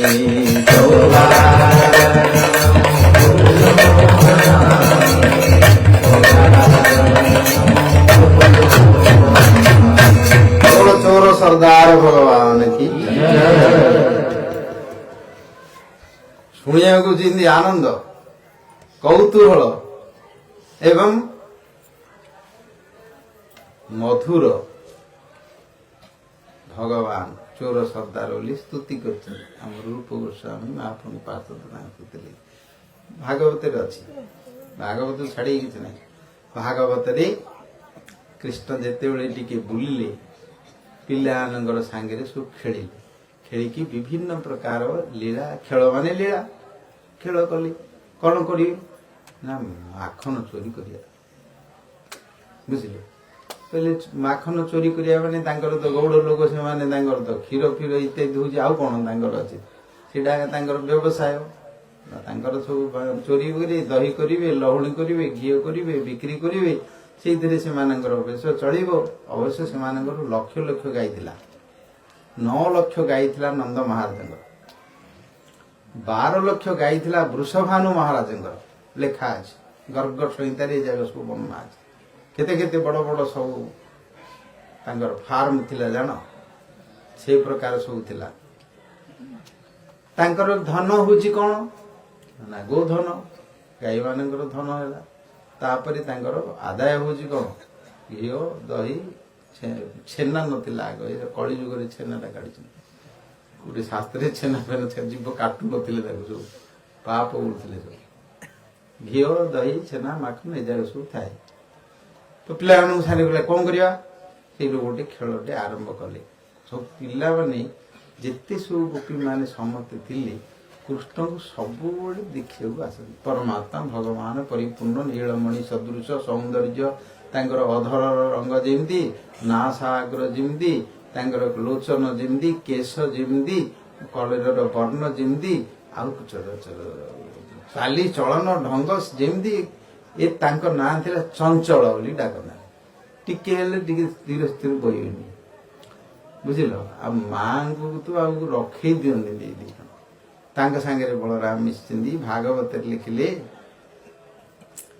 जिते हामुड़ियार पेटे चलियार घोषड़ी चलिकी हामुड़ियार जो नुपुर बांधी था कान पादे अंटारे घागुड़ी बांधी था बसन बिंदी वेशभूषा कर सब ठीक ठाक करदे बसिकी छाड़े घर काम कर सांगे सांगे भारी पड़े भारी जी गोपपुर सब गाई मैंने सब मुतिक रखी काद कर गोटे बुढ़ी दावी सांगे सांगे पड़े गोड़ी मुति पकड़े दी जन जाक फोपड़ा फोपड़े लेसा नहीं पड़े सब गोपी मैंने पड़े बलराम माँ रोहिणी माता अरे तुम मानू एवं कर तुम सब अपरिष्कार है आउ थे आए धुआधुई कर कहले गोटे मुहूर्त समय नाला भागवत लिखिले वात्सल्य रस कर आस्वादन कर गोटे पिलाटे जन्म हो कथबार्ता किसी कर कड़े जाऊन आसुन जो गड़िया बसिक ध्यान कर को बापा माँ को भल लगे जन्म हो कांदा ना बुले ना जावाक ना आसवाक ना बोलिकी आनंद आसबनी तो भगवान से चंचल भाव कर पिला सांग पिला जाक सांग गोटे लीला आरंभ हो बुझिल यहाँ सब भगवान सृष्टि अच्छे भगवान से लीलाटी काल अनुसार काले न अल्पेन राजर से गोकुले राम केशव गोकुल सुखदेव गोस्वामी कहते राम केशव काले न अल्प काल बड़ हो गले काल अनुसार हेबा कथा किंतु भगवान तो काल स्वयं अच्छे काले न अल्पेन गोपी नाम जनयन मुदम गोपी मान को आनंद देवाई से बात्सल्य लीलाटी कले कौन करती कौन मुद करती गोपी माने समस्ते देखिए धरा पड़े क्या पिला बेले जो शोला समस्ते आसुले धरुले खेलुले चंचल है आउ धरा पड़े इच्छा टी धरवे चुमा मारे आलिंगन करेंगे बसइबे करेंगे किंतु धरा देवे पिला बेले जी धरा धरी पड़े मन आकर्षण अच्छी देखापी दर्शन करने पूर्व पूर्व जन्म सब तपस्या कर आराधना कर कौन कले ना पाखु गले पिला बेले सब जिते टिके थे घर डाक तू नाटक करे ते माखन दी बोली देले नाटक कर ताली बजे गले नाटक घर मानक पिला माँ मैंने कर सब बुझल सेमती कर पिला कहली चल माखन चोरी कर खाइबा चल आम तो घर मान अच्छे जाए खा अरे तुम्हें जान चोरी कर खाइले बड़ स्वाद खाली सी खाइले स्वाद ना खाइबे हाँ सत कथा कहले घर जी क्या घर जा पशे घर जाकदे तुम बाछुटा को खोलदे बाछुटा जा गाई खेले तुम बाछुटा सब गाई क्षीर खाईदे तुम देखुन तुम सियाड़े जा गला घरे पशिक से सुहा करदे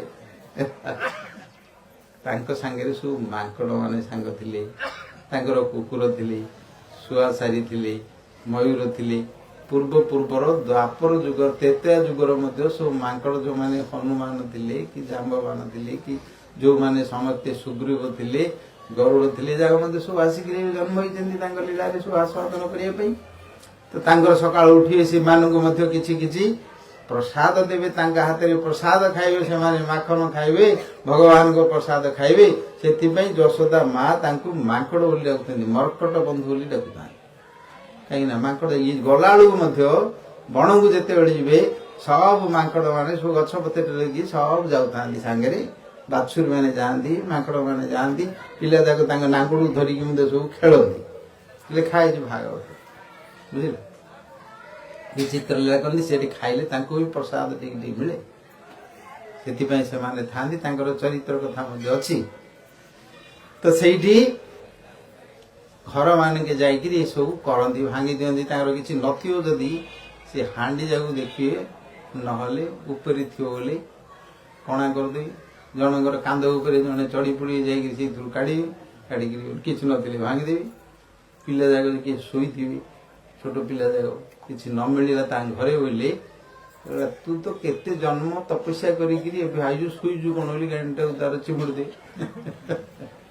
କାନ୍ଦି ବସି ହେଲେ ଛାଡ଼ିକି ପଳେଇବାରି, କାନ୍ଦି ବସି ତା ପିଲା ପଳେଇ ସେ ଦେଖେ ପିଲା କଣ କରୁଛି, ଯଶୋଦା ମାଙ୍କ ପାଖରେ ଯାଇକି ଗୋପୀ ମାନେ ସବୁବେଳେ ଆଙ୍କ ବିଷୟରେ ନାଲିସ କରୁଥାନ୍ତି। ବଚ୍ଛାନ ମୁଞ୍ଚନ କ୍ୱଚିତ ସମୟେ କାହାନି ପୁରୁଷାତ ହାସ, କଥାଟା ବାଛୁଡ଼ି ଯାକୁ ଖୋଲି ଦଉଛି ତୋର ପୁଅ। ଆମ ଯଶୋଦା ମାଙ୍କ ପାଖକୁ ଆଳୁ ଚୁନି ପଡ଼ିକିରି ବହି ପଡ଼ିଥିବି, ଏକଦମ ସୁଷ୍ଠ ପିଲା, ଏକଦମ କିଛି ନାହିଁ, ସ୍ୱାଦେଶୀ କରୁଛନ୍ତି। ତାଙ୍କର ଗୋପୀ ମାନଙ୍କର କାମ ପତ୍ର ସରିଲେ ଘରକୁ ପଳେଇବେ, ସବୁବେଳେ ଲୀଳା ଚାଲିଥାଏ ତାଙ୍କ ଘରେ। ଆଇ ଚୁନି ପଡ଼ିଥିବେ, ଆସିକି ବସିଥିବେ। କଣ ପାଇଁ? କାହ୍ନା କଣ ରେ ତୁ ଯାଇ ତାଙ୍କ ଘରେ ବୋଲ? ମୁଁ କାହିଁ ତାଙ୍କ ଘରକୁ ଯିବି? ତାଙ୍କ ପିଲାମାନେ ମୋ ସାଙ୍ଗରେ ଲାଗି ପାରୁନାହାନ୍ତି, ମୋ ସାଙ୍ଗରେ ହାରି ଯାଉଛନ୍ତି, ସେଥିପାଇଁ ତାଙ୍କେ ଯାଇ ଆଙ୍କୁ ସବୁ କହିଦଉଛନ୍ତି। ଆଙ୍କେ ଆଇକିରି ମୋ ସାଙ୍ଗେ ତମକୁ ଆଇ କହିଛ, ଏମିତି କହିଲେ ଗୋପୀ ମାନଙ୍କ ମୁଣ୍ଡ ଖରାପ। ଏଇ ପିଲା କୁଆଡୁ ଏତେ କଥା ଶିଖିଲା କେମିତି? ଆମ ମାନଙ୍କୁ ସବୁ ବଦନାଙ୍କୁ ଯଶୋଦା ମା ଅଣ୍ଡା ହରି ଭାରି, ତମେ ମୋ ପିଲାକୁ ଦେଇକି ସହିପାରୁନ, ସେଇଥିପାଇଁ ଆଇକିରି ମତେ ଝଗଡା କରୁଛ, ନାଇକିରି ଯାଇକିରି ଚୋରି କରୁଛ। ଆରେ ହଉ, ଚୋରି କାହିଁ କରୁଛି? ଟିକେ ଦେଇଦଉନ, ପିଲା ଯାକ ତ ଖାଇବେ, ଟିକେ ଖାଇବାକୁ କଣ ଗଲେ ତମକୁ ଦେଇଦଉ। ପିଲା ଯାକ ତାଙ୍କ ପିଲା ଯାକ ମିଶି ଯାଇଛନ୍ତି ନା ତାଙ୍କ ସାଙ୍ଗରେ। ପିଲା ଯାକ ଯେତେବେଳେ ସାଙ୍ଗ ହେଇଯିବେ ନା, ତା ବାପା ମାଆକୁ ଠକି ଦେଇକି ପଳେଇବେ। ପିଲାମାନଙ୍କର ରସଟା ତାଙ୍କର ବେଶୀ। ତୋ ମା ପାଖରୁ ଥିବ ଧରିକି ପଳେଇବାକୁ ଟାଇମ୍ ବୋଲି ସୂତର କରି କାଢିଦେଇ ପିଲାମାନେ ଯାଇ ଚକଲେଟ ଖାଇବେ କି କଣ ବୁଲିକି ଖାଇବେ। ଏଇଟା ତାଙ୍କର ଅଛି, ପିଲାମାନଙ୍କର ବୁଦ୍ଧି ଅଛି। ପିଲାମାନଙ୍କର ସାଙ୍ଗଟା ସେଇଠି ପ୍ରଧାନ ତାଙ୍କର ଥାଏ। ସେଠୁ ଆସି କହିବେ, କିଏ ତାଙ୍କୁ ଦେଇଦଉନ ଟିକେ ଟିକେ ଖାଇବ, ନହେଲେ କଣ ପାଇଁ ତମେ ଆଇକିରି ମତେ କହୁଛ ପିଲା ଯାକ ଖାଇବେନି? ତାଙ୍କର ରହିଛ ପିଲା ଯାକୁ ଆମେ କହୁଛୁ, କିରେ ତମେ ଚୋରି କରି କାହିଁ ନଉଛ, ଖାଉନ କାହିଁକି? ନା କାହ୍ନା କହୁଛି ପରା ଚୋରି କରି ଖାଇଲେ ସୁଆଦ। ଆଉ ତାଙ୍କୁ କଣ କହିବା ଆଜ୍ଞା? ଆଉ ମୋ ପିଲାକୁ ଆମେ ବୁଝବୁ କଣ? ତୋ ପିଲା ତାଙ୍କର ବୁଦ୍ଧି ଯାକ ଖରାପ କରିଦେଲାଣି ସବୁ, ତାଙ୍କର ଚରିତ୍ର ତାଙ୍କେ କଥା ଶୁଣୁ। କିରେ କାହ୍ନା ତୁ କହୁଛୁ ଏମିତି, ତାଙ୍କୁ କାହିଁକି କହୁଛନ୍ତି? ମୁଁ କାହିଁକି କହିବି? ମୁଁ ଦେଖୁଛୁ, ମୁଁ ତ ଘରେ କେବେ ମୁଁ ତମକୁ କହୁଛି? ଆମ ଘରେ କଣ, ତା ଘରେ କେବେ କିଛି କରୁନଥାନ୍ତି, ତାଙ୍କ ଘରେ ଅନ୍ୟମାନଙ୍କ ଘରେ ସବୁ ଲୀଳା କରୁଥାନ୍ତି। କୋଚିନ ସମୟେ କଣ କୁରୁଷ ସଞ୍ଜାତ ହାସ, ସବୁବେଳେ ତାଙ୍କର ଏ ପ୍ରକାର ଲୀଳା କରିକି ପ୍ରେମରେ ଭଗବାନ ସମସ୍ତ କରିଥାନ୍ତି। ଏବଂ ଧୀରେ ଧୀରେ କହିଲେ ଏଠି ତାଙ୍କ ଘରେ ଚୋରି କରନ୍ତିନି। କଣ ଚୋରି କରନ୍ତି ନା ତାଙ୍କର ପ୍ରେମ। ଆଉ ଯଦି ଗୋଟେ ଦିନ ନଯିବ ବୋଲେ କାହିଁକି ଆଇଲାନି ବୋଲି କହିବେ, ବୁଝିଲ? କାହିଁକି ଆସିଲାନି ଆମ ଘରକୁ ବୋଲିକି ସେମାନେ କେମିତି ଆସିବ ବୋଲି ମଧ୍ୟ ସେ ପ୍ରକାର ଆନନ୍ଦ ପାଇବା ପାଇଁ ସେ ପ୍ରକାର ବ୍ୟବସ୍ଥା କରିକି ଥାଆନ୍ତି। ଏକଥା ଭାଗବତରେ ବର୍ଣ୍ଣନା ଅଛି। ଏଟା ବିରୁଦ୍ଧ ଭାବ ନାହିଁ, ପ୍ରତିକୂଳ ଭାବ ନାହିଁ, ଏଟା ପ୍ରେମର ଅନୁକୂଳ ଭାବ। ପ୍ରେମରେ ସବୁଠି ଝଗଡା ହଉଛି, ନିନ୍ଦା ହଉଛି, ସବୁ କିଛି ହେଲେ ମଧ୍ୟ ସେଟା ପ୍ରେମର ସାମଗ୍ରୀ ହେଇଯାଉଛି, ସେଟା ଆନନ୍ଦ ବୁଦ୍ଧି ହଉଛି ସେଇଥିରେ। ତାର ପରେ ଏଠି କହିଲେ ବ୍ରଜେ ପ୍ରସିଦ୍ଧମ ନବନୀତ ଚୋରମ, ଯଦି କାହାର କିଏ ଖାଇଲା ବିଲେଇ କୁକୁରଲେ କାହ୍ନା ଆଗେ ଖାଇଥିବ ନେଇକି ତାଙ୍କ ନାଁ ଡେକୋରେସନ ପଳେଇଲା। ଶେଷ ଦିନ ତାଙ୍କର ଆରମ୍ଭ ହେଇଗଲା ଦାମୋଦର ଲୀଳା। ଯୋଉ ଦିନ ହେଲା ତାଙ୍କ ଘରେ ଆରମ୍ଭ କରିଦେଇଛନ୍ତି ସେଦିନ। ସେଥିପାଇଁ ଯଶୋଦା ମା ତାକୁ ବାନ୍ଧି ବୋଲି, ଏ ମତେ ଗୋପୀ ମାନେ କହୁଥିଲେ ତୁ ସବୁବେଳେ ମତେ ମିଛ କଥା କହିକି ଭୁଲେଇ ଦଉଥିଲୁ, ତୋର ପ୍ରକୃତିରେ ସ୍ୱଭାବ। ତାଙ୍କ ଘରେ ଦଇଟା ହାଣ୍ଡିଟା ଭାଙ୍ଗିଦେଲି, ତାଙ୍କ ଘରେ ସବୁ ମାଙ୍କଡ ଯାକୁ ସବୁ ଦେଇଦେଲେ, ବାଟି ଦେଲେ ସବୁ ଯାକ। ଦେଖିଲେ ସେ ହାଣ୍ଡି ଭାଙ୍ଗିବା କଥା ଦେଖିଲେ, ମାଙ୍କଡକୁ ଦେବା କଥା ଦେଖିଲେ, ଜାଣିଦେଲେ ଯେ ଇଏ ପ୍ରକୃତିରେ କରୁଛି ଯାଇକି ସମସ୍ତଙ୍କ ଘରେ, ମୋ ଆଗରେ ଆସିକିରି କହିଦଉଛି ମୁଁ ତ କିଛି କରୁନି, ମୁଁ ତ କିଛି ଜାଣିଲା ବେଳେ ମିଛ କହିବାରେ ମଧ୍ୟ ଏକ୍ସପର୍ଟ ହେଇଗଲାଣି। ଇଆଡେ ଖଳ ପ୍ରକୃତି, ଇଆଡେ ପିଲାମାନଙ୍କୁ ସବୁ ଧାନି କରୁଛି, ଇଆର ପ୍ରକୃତିରେ ଚଞ୍ଚଳ ରହିଛି ବୋଲିକି ସେଇଦିନ କହିଲେ ଆକୁ ଯଦି ପରିବର୍ତ୍ତନ ନ କରିବି ତାହେଲେ ବଡ ହେଲେ ଆହୁରି ଖରାପ ହେବ ତାକୁ। ବାପା ମାଙ୍କର ଦାୟିତ୍ୱ ହଉଛି ଲାଳନ ପାଳନ ତାଡ଼ନ ଭର୍ସନ। ଲାଳନ କରିବେ ପାଳନ କରିବେ ତାକୁ ଶିଖେଇବେ, ନ ଶିଖେଇଲେ ଭବିଷ୍ୟତରେ ନଷ୍ଟ ହେଇଯିବ। ସେଥିପାଇଁ କହିଲେ ତତେ ବାନ୍ଧିକିରି ଆଜି ରଖିବି, ଖାଇବାକୁ ଦେବିନି, କୁଆଡେ ଜୀବନ ଦେଖିବୁ ତୋର। ସେଥିପାଇଁ ଦାମୋଦର ଲୀଳାଟା ହେଲା, ତାଙ୍କୁ କିଏ ବାନ୍ଧିବ ଦୌଡ଼ିଆ ଯେତେ ଗଣ୍ଠେଇ ଗଣ୍ଠେଇ ଆଣିଲେ ସେଥିରେ ସବୁ ଗଣ୍ଠି ପକେଇବାକୁ କିଛି ହଉନି। ଯାହା ହଉ ଲାଗିଲା ଶେଷରେ ବନ୍ଧନ ଦେଲେ, ବନ୍ଧନ ଦେଇକି ସେଠୁ ଜାମଳା ଅର୍ଜୁନଙ୍କୁ ଉଦ୍ଧାର କଲେ। ଏ ଲୀଳା ଅଛି। ଧୀରେ ଧୀରେ ଧୀରେ ଧୀରେ କୌଗଣ୍ଡର ବୟସ ଆସିଲା, ସେଇଥିରେ ବଣ ହାତରୁ ଗଲେ ବହୁତ